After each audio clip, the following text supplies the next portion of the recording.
6,821 young Americans died on an island called Iwo Jima. None of them lived long enough to find out what the island was actually for.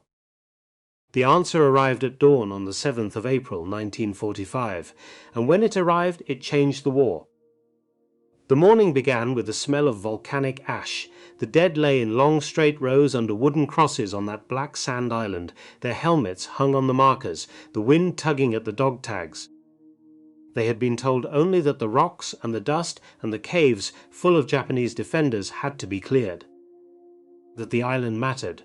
The Marines who buried them did not yet know why either, but the answer arrived at dawn.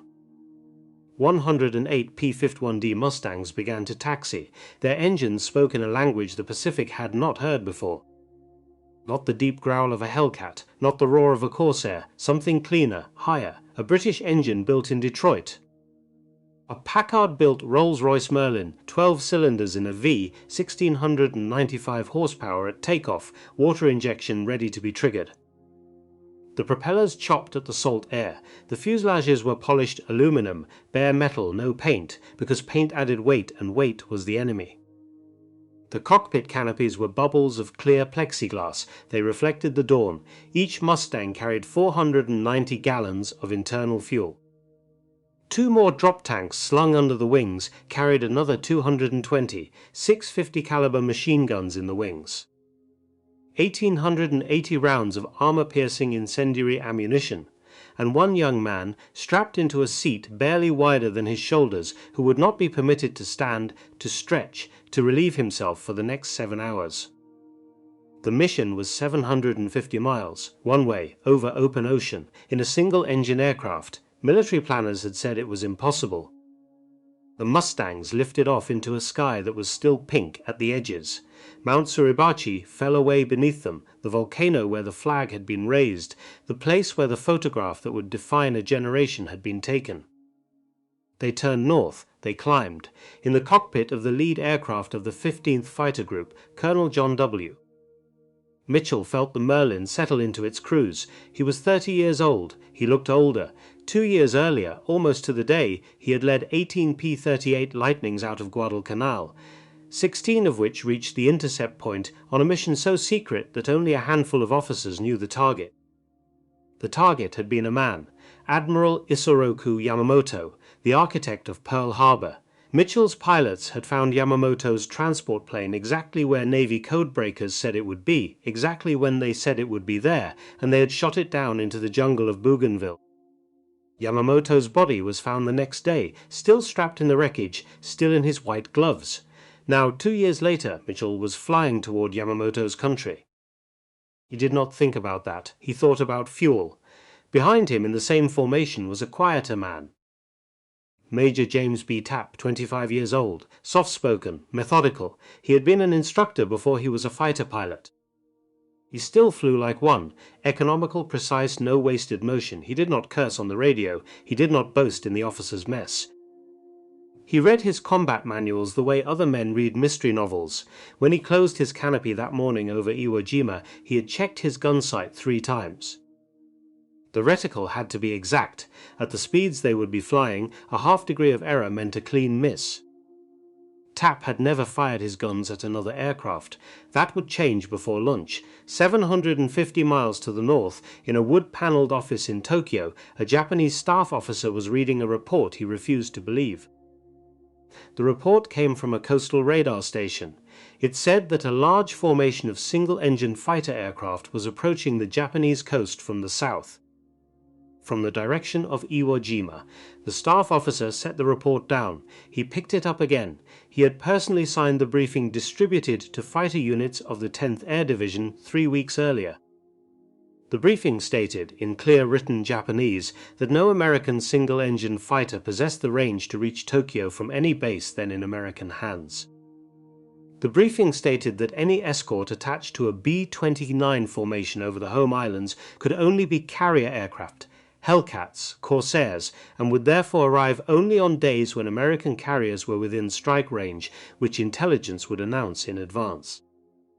There were no American carriers within strike range that morning. The staff officer asked the radar operator to confirm. The radar operator confirmed.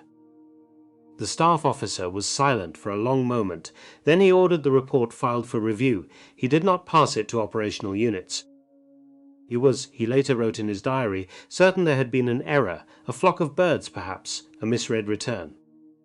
The interceptors did not scramble. The Mustangs continued north, unopposed, for another 40 minutes. In a small wooden room near Chofu Airfield on the outskirts of Tokyo, a 24-year-old major named Teruhiko Kobayashi was finishing a cup of tea. He was the youngest fighter group commander in the Imperial Japanese Army Air Service. He looked younger than that.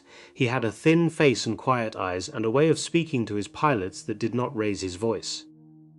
His command was the 244th Sentai. They flew the Kawasaki Ki-61 Hien, the only inline engine fighter in Japanese service, and a smaller number of the new Ki-100, a desperate hybrid built by bolting a radial engine onto a Hien airframe because Japan could no longer manufacture the inline engines reliably.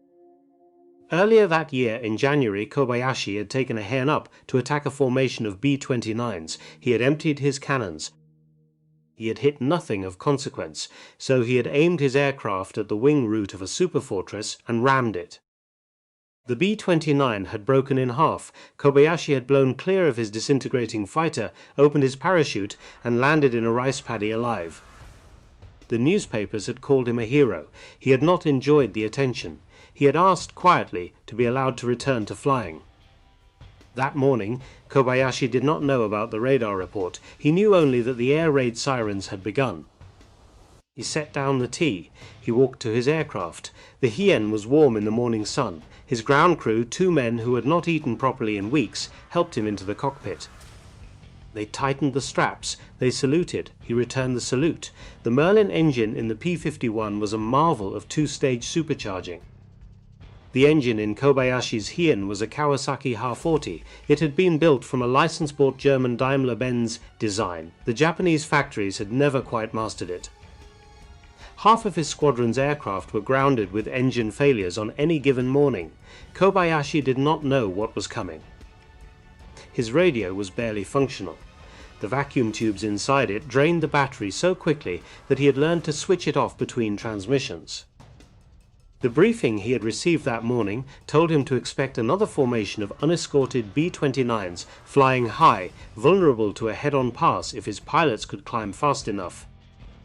He had been told nothing about fighters. He throttled up. The Hien began to roll. Above the Pacific, at 23,000 feet, James Tapp saw Mount Fuji. He had been told about it. Every pilot had. The briefing had said, "When you see Fuji, you are close." The mountain rose from the morning haze, snow-capped, perfectly conical, almost too beautiful to be real. For a moment Tapp forgot to check his fuel gauge.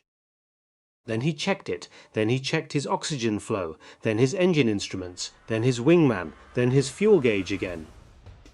Below the formation, the coast of Honshu unrolled like a map. Tapp could see rice fields. He could see roads.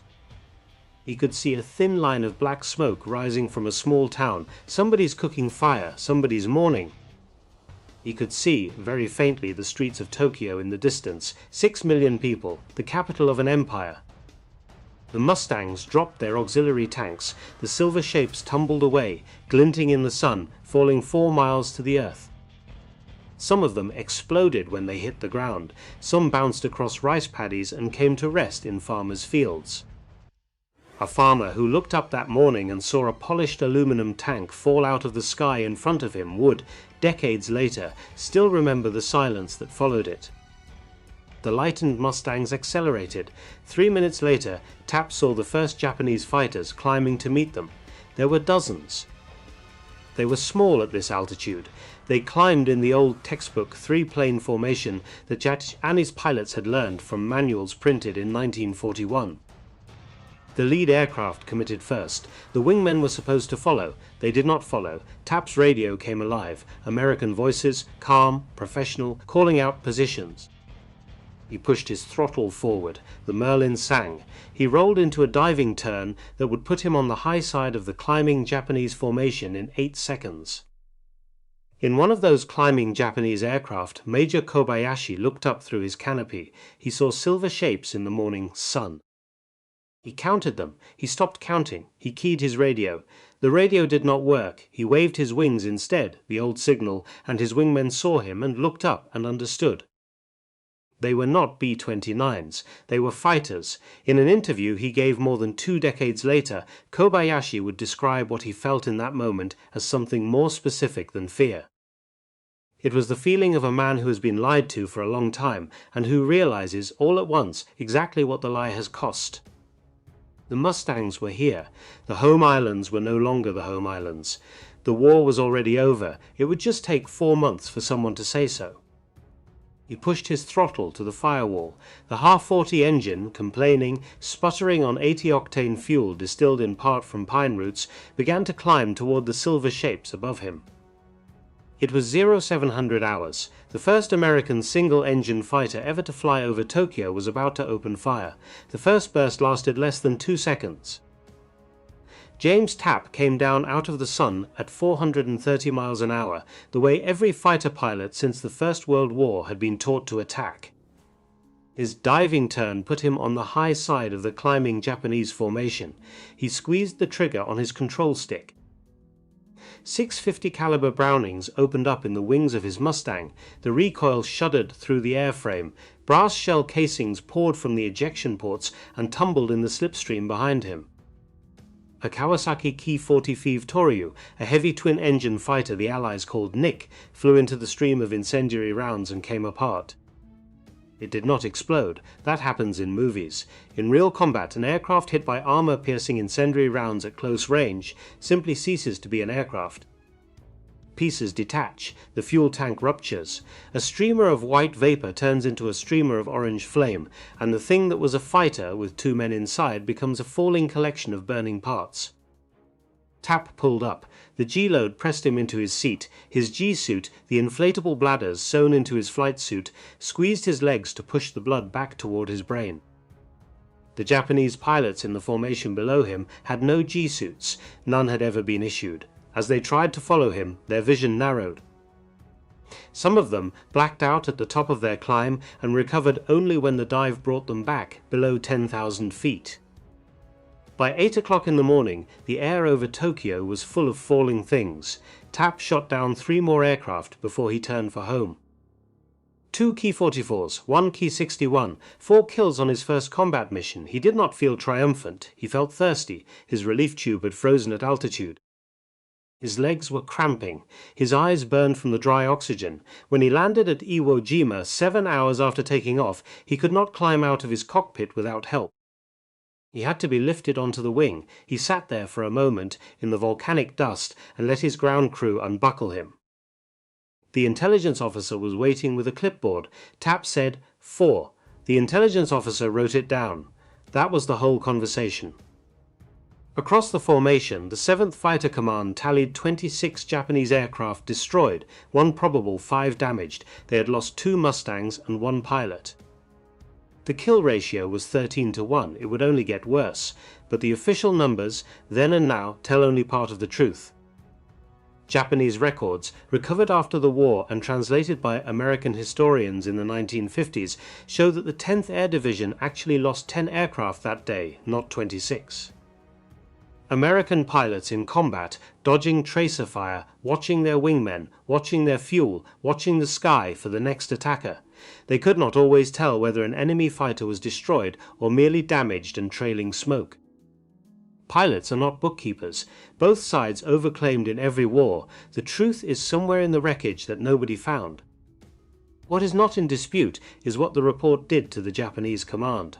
The same staff officer who had filed the radar warning that morning sat at his desk that evening, reading the after-action accounts coming in from the survivors. Pilots described single-engine American fighters that had outclimbed them, outdived them, outshot them, and disappeared south toward the open ocean. The pilots spoke of a strange new aircraft, long-nosed, sleek, with a clear bubble canopy and no radiator scoop on top of the engine. The drawings the pilots made in their debriefs were sent to Tokyo. The intelligence section identified the aircraft within hours. P-51D Mustang, North American Aviation, Inglewood, California. The staff officer wrote in his diary that night that he did not understand how this was possible. He would have understood it better if he had stood for one afternoon in a North American aviation plant in 1944. Inside those plants in Inglewood and in Dallas, the assembly lines moved at the pace of a slow walk. A fuselage entered one end of the line as a riveted aluminum shell. It left the other end, 63 production stations later, as a complete flying machine. A new Mustang came off the line every hour. By the time the war ended, 15,586 P-50Os of all variants had been built. The D model alone accounted for 8,156 aircraft. The total Japanese production of all fighter types, of every kind, throughout the last 2 years of the war was less than that one number. A Mustang was not built by craftsmen. It was built by interchangeable parts and standardized tooling and trained American women working second shifts because their husbands were overseas. The wing of any P-51D would fit the fuselage of any other P-51D. The instrument panels were identical. The control cables ran in the same routes. A pilot could climb into any one of the 8,000 and feel, immediately, that he was home. The Japanese fighter that Major Kobayashi flew that morning, the Kawasaki Ki-61, was built differently. It was built by men who took pride in their work, who shaped components by hand, who measured tolerances with calipers because Japanese industry had never fully mechanized those measurements. They did the best they could with what they had. By 1945, what they had was very little. The steel for the landing gear was inferior. The aluminum for the wing spars contained impurities, the fuel for the engines, the oil for the bearings, the rubber for the tires, all of it was getting worse, month by month, week by week. Two Kawasaki engineers had calculated, in 1942, the production schedule that Japan would need to maintain in order to replace combat losses. In 1945, Japanese production was at 31% of that schedule. Kobayashi knew none of these numbers. He did not need to know them. He could see them on his flight line every morning. His 244th Sentai had nominal strength of 48 aircraft. On most mornings, 16 were flyable. The rest were grounded for parts that did not exist, for repairs that could not be made, for engines that had been removed and never reinstalled because there was nothing to reinstall them with. The hangar at Chofu was full of fighter aircraft that would never fly again. The ground crews kept them out of the rain anyway. It seemed disrespectful to do otherwise. On the morning after the first Mustang raid, Kobayashi walked his flight line. His ground crew chief, a 40-year-old sergeant named Watanabe, walked beside him.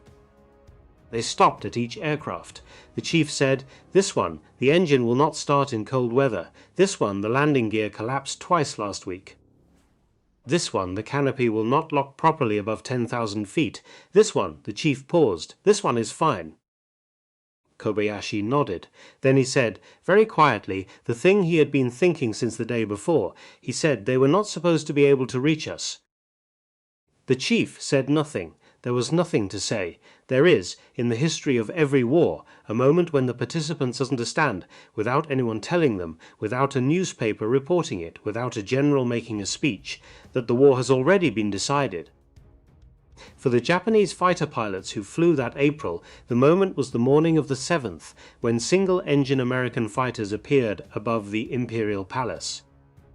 They did not stop flying. They would not stop flying for 4 more months, but none of them after that morning expected to win. What followed through the spring of 1945 was not a contest between equals. It was a demonstration. The American pilots arriving at Iwo Jima had completed an average of 460 hours of flight training before they reached the combat zone. 120 hours in their assigned aircraft, dozens of hours of aerial gunnery against towed targets, combat tactics taught by veterans who had flown over Germany and France and Italy and the Solomons and come home alive. The Japanese pilots they faced had, by the spring of 1945, an average of 50 hours of flight training. Some had 30, some had less. The Japanese training program had not failed gradually. It had failed in a particular traceable way that historians can still document.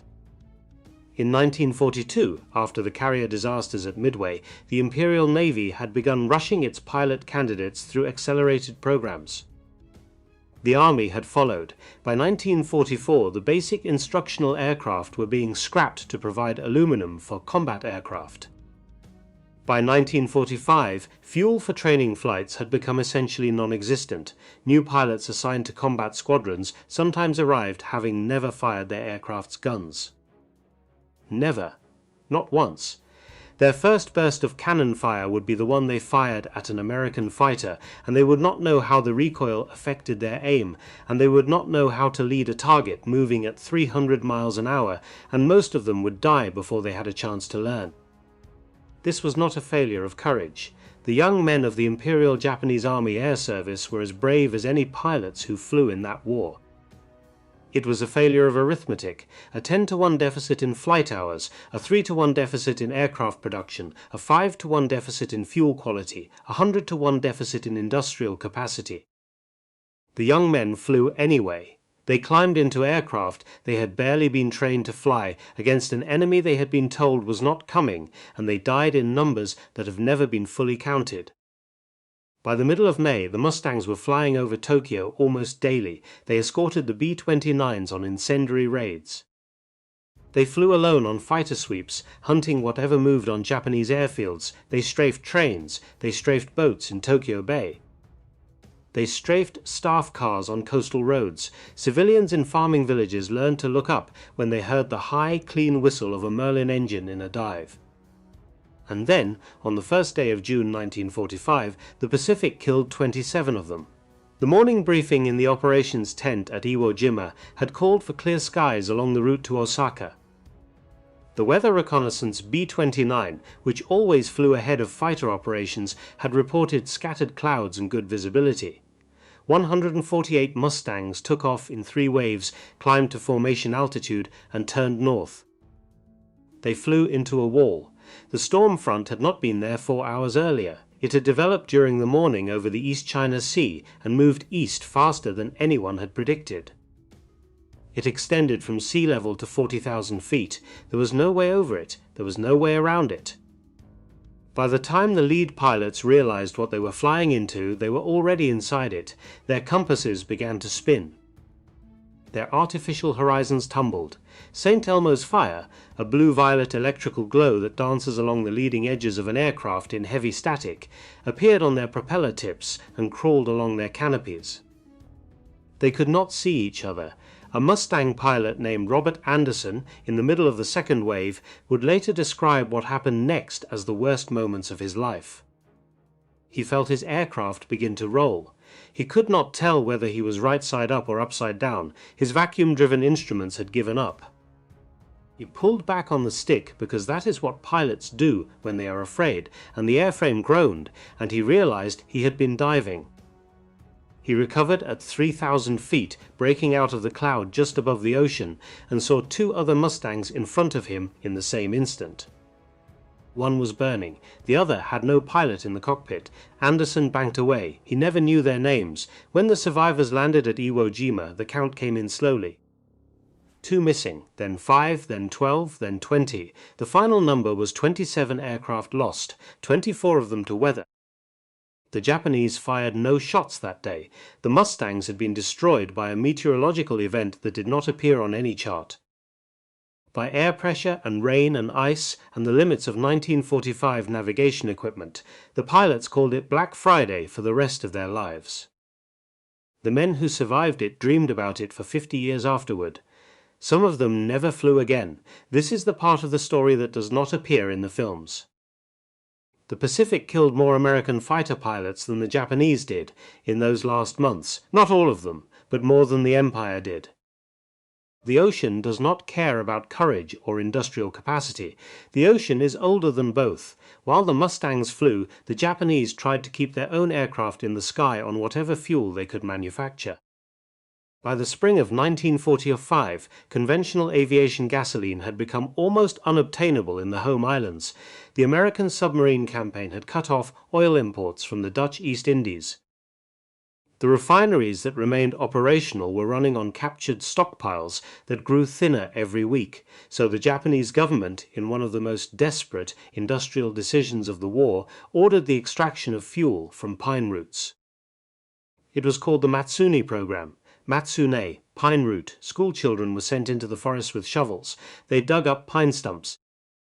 The stumps were hauled to distillation facilities, small, crude operations set up in former sake breweries and rural processing plants.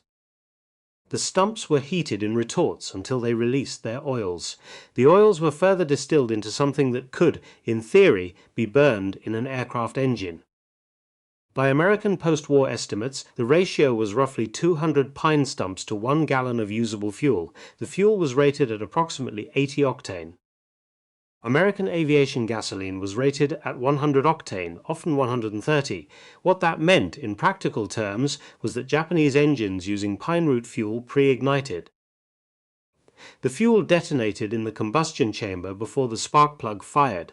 The piston was pushed downward against the rising motion of the crankshaft.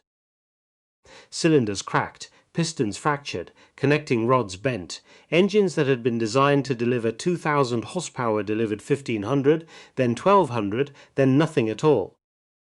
Kobayashi's pilots flew on pine root fuel through the early summer of 1945. Their engines failed in the air, in the climb, on takeoff. Sometimes the engine ran roughly but kept turning. Sometimes it seized, sometimes it caught fire. The crew chief, Watanabe, kept the records. By the end of May, the 244th Sentai was losing more aircraft to engine failure than to enemy action. And then, in early July, a courier from Air Defense Headquarters arrived at Chofu with new orders. Kobayashi read them in his small wooden office. Then he read them again. The orders directed that all serviceable fighter aircraft of the 244th Sentai be withdrawn from active interception duties. The aircraft were to be dispersed, camouflaged, and held in reserve. They were not to be flown except by direct order from headquarters. The reserve fuel was to be stockpiled for the defense of Japan against an Allied amphibious invasion now expected in the autumn. The operation was code-named Olympic by the Americans. The Japanese plan to defeat it was called Ketsugo. Kobayashi looked up from the orders. Outside his office, his ground crews were working on aircraft that would no longer be permitted to fly. He understood what the orders meant. The Empire had calculated that it could not afford to spend its remaining fighters in conventional defense. The fighters were being saved to ram American landing craft, to crash into American transport ships, to die in the way that the Divine Wind units, the kamikaze, were dying off the coast of Okinawa. His pilots were being saved so that they could be used up later. He thought about telling them. He decided not to. He walked outside instead into the July heat and watched the men working. They were laughing at something. He did not catch the joke. They were so young. Half of them had not yet started shaving. They saluted when they saw him. He returned the salute and kept walking. Above the airfield, very high up, two thin white contrails drew themselves across the summer sky. P-51s. They were flying east. Toward the coast, toward Iwo Jima. They had spent the morning over Tokyo, and they were going home, and they would be home for dinner, and tomorrow they would come back. Kobayashi watched them until they were gone. Then he turned and walked back into the office where the orders were lying open on his desk, and he sat down, and for a long time he did not move. By the second week of August, there was almost nothing left to shoot down. The fighter sweeps continued. The Mustangs took off from Iwo Jima at dawn, flew the 750 miles north, descended over the home islands and found empty airfields. The Japanese aircraft they had hunted in April were gone. Some had been destroyed in the air. More had been destroyed on the ground. The rest had been dispersed into woods and under farmhouses and into camouflaged revetments along country roads, hidden and silent, waiting for an invasion that the Americans were already choosing, in conference rooms half a world away, not to launch. On the 10th of August, 1945, the 15th and 56th Fighter Groups found a small formation of Japanese fighters near Tokyo. They claimed 7 kills. It was the last real air battle of the Pacific War. The Japanese pilots who took off that morning were boys, most of them, with cloth helmets and uniforms that no longer fit them properly because Japan no longer had the cloth to make uniforms in the right sizes. They climbed because they had been ordered to climb. They fought because they did not know how to do anything else. They died, most of them, before they understood what had killed them. In a small room in Chofu, a 24-year-old major named Teruhiko Kobayashi was still alive. He had outlasted his squadron. The 47th Sentai, the other major fighter unit defending Tokyo, had begun April with 40 operational pilots. By the second week of August, 3 remained. His own 244th had been hollowed out the same way, not by a single catastrophe, but by attrition that had become invisible because it was constant. A pilot lost on Monday, 2 on Wednesday, 4 on Saturday. The replacements arriving were 19-year-old boys who had been school teachers 6 months earlier. They did not last a week. Kobayashi flew when he was permitted to fly, which was rarely. The order to conserve aircraft for the coming invasion had not been rescinded.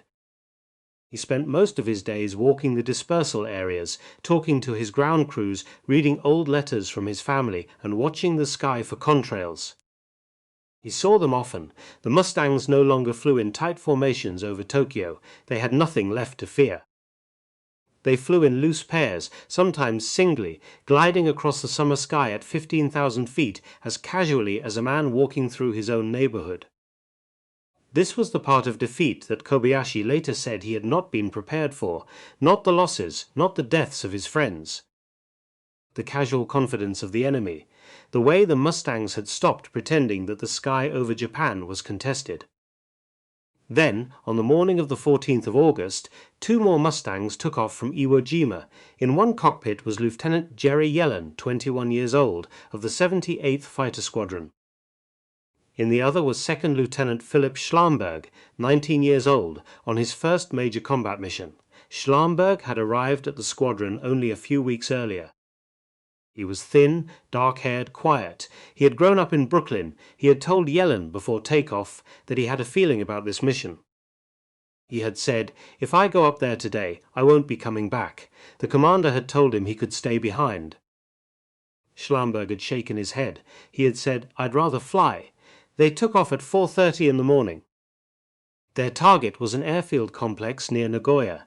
The orders had been issued the day before, and by the time the formation was airborne, half the world already knew that Japan had agreed to surrender. In Tokyo, that same day, the Imperial Conference was finalizing Japan's surrender.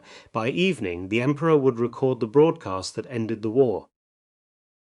Junior officers in the War Ministry had been arrested attempting to steal the disc and prevent its broadcast. The Empire was disintegrating in the hours while Yellen and Schlamberg flew north. A recall message was prepared at Iwo Jima. The code word was Utah, 2 flat syllables, easy to recognize over a damaged radio. The message was transmitted on the proper frequency at the proper time. It did not reach Yellen and Schlamberg's aircraft. Why it did not reach them has been studied and never fully explained. Atmospheric interference is the usual answer. The ionosphere over the Western Pacific in August 1945 was unusually active. Solar conditions degraded shortwave reception. The radios in the Mustangs, beautiful by Japanese standards, were still vacuum tube equipment subject to the physics of the upper atmosphere. The transmission left Iwo Jima. It arrived somewhere. It did not arrive in the cockpit of Philip Schlamberg's airplane. The 2 Mustangs crossed the coast at dawn. They descended over the Nagoya airfield. They strafed parked aircraft and fuel revetments. Anti-aircraft fire came up at them from the ground. Japanese gunners who had not received the surrender word either, who were doing their duty in the only way they understood. Yellen banked into a cloud bank to escape the flak. Schlamberg followed him, slightly behind, slightly below. When Yellen came out of the cloud, Schlamberg was not there. Yellen called for him on the radio. There was no answer. He circled the area for as long as his fuel permitted. He saw no aircraft, no parachute, no fire on the ground that he could identify. He turned south alone and flew the 750 miles home with the empty sky beside him where his wingman was supposed to be. Philip Schlamberg, 19 years old, of Brooklyn, was never found. His aircraft was never found. His body was never recovered. He has no grave. He has, on the wall of the Courts of the Missing at the Honolulu Memorial, his name carved in stone, with the names of thousands of other men whose deaths were certified by the absence of a return. The Japanese surrendered later that day. Schlamberg had been killed, almost certainly after the surrender broadcast was already being prepared for transmission. He was the last American combat pilot to die in the Second World War.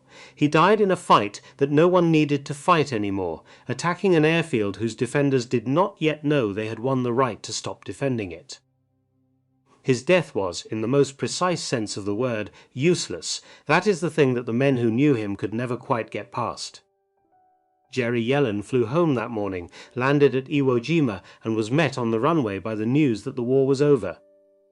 He never talked about Schlamberg, except once or twice, late in his life when reporters asked. He said the same thing each time. He said he shouldn't have been there. That was all. The Empire of Japan signed its instrument of surrender on the 2nd of September on the deck of the battleship Missouri in Tokyo Bay. Allied aircraft flew over the ceremony. Among them were Mustangs of the 15th and 21st Fighter Groups, the same units that had appeared over Tokyo, unannounced, on the 7th of April. The same men in the same aircraft. They flew low and tight in formation, the way they had been taught to fly at flight schools in Arizona and California 3 years earlier.